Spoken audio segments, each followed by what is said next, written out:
जय श्रीमन नारायण। क्या कभी हिंदू मुसलमान में भाईचारा संभव है? ये सवाल तो आज तक किसी ने पूछा ही नहीं।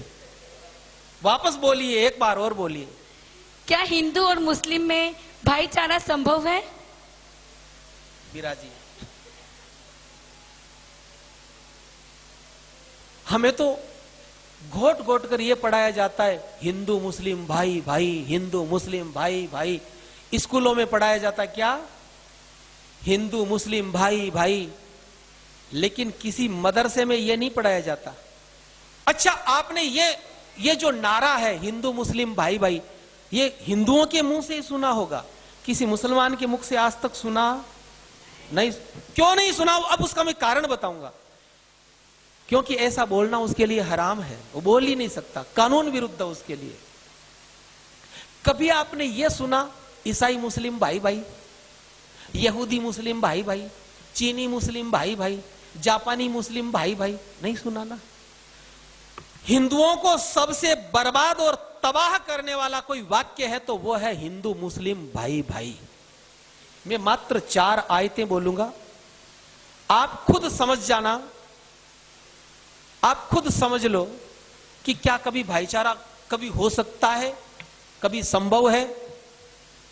मैं कुछ लाइनें बोल रहा हूं जो कुरान मजीद में जो आदेश दिए गए। सबसे पहली लाइन, ला यत्खिजिल मुअमिनूनल काफिरीन औलिया। ये चीज मैं बोलूं कि ना बोलूं? मैं इसलिए बोलूं कि ताकि उन नमूनों को भी पता चले कि मुझे भी आता है ये सब बोलना। वो भी तो सुन रहे होंगे ना कहीं बैठे बैठे। नहीं तो कोई ये कह सकता है कि ये आदमी काल्पनिक बोल रहा है।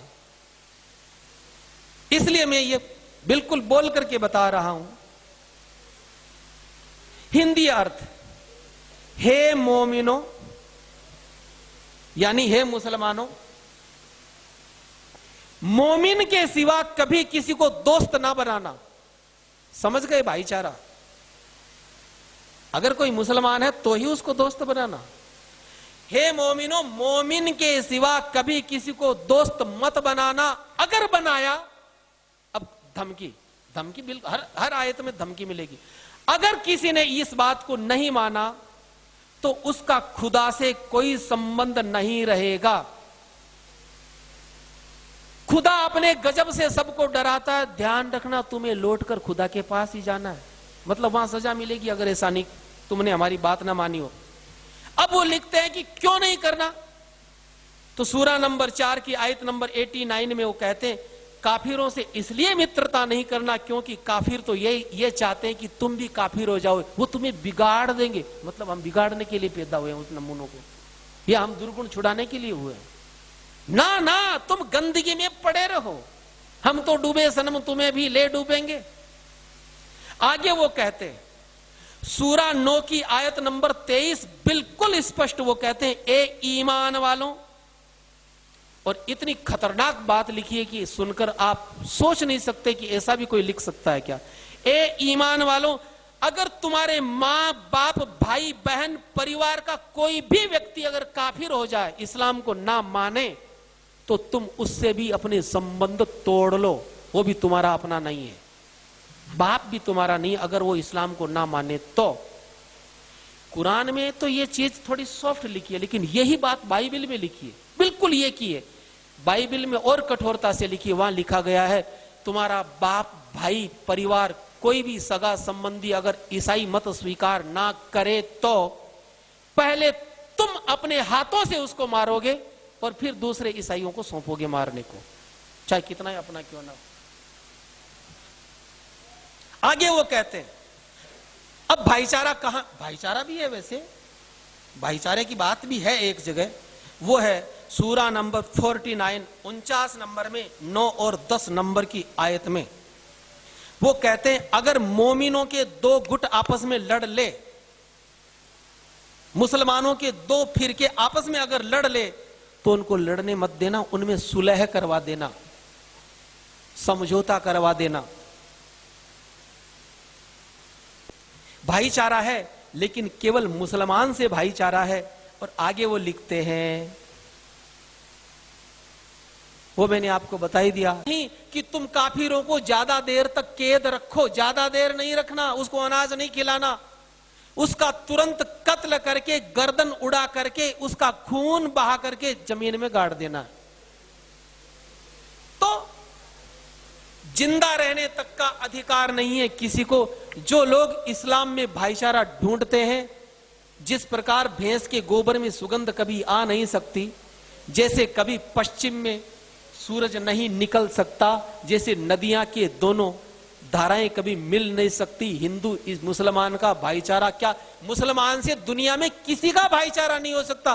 कहीं भाईचारे से रहे ये किसी, कहीं पर भी किसी के साथ भी रहे, गैर मुस्लिम से नहीं रहे ना।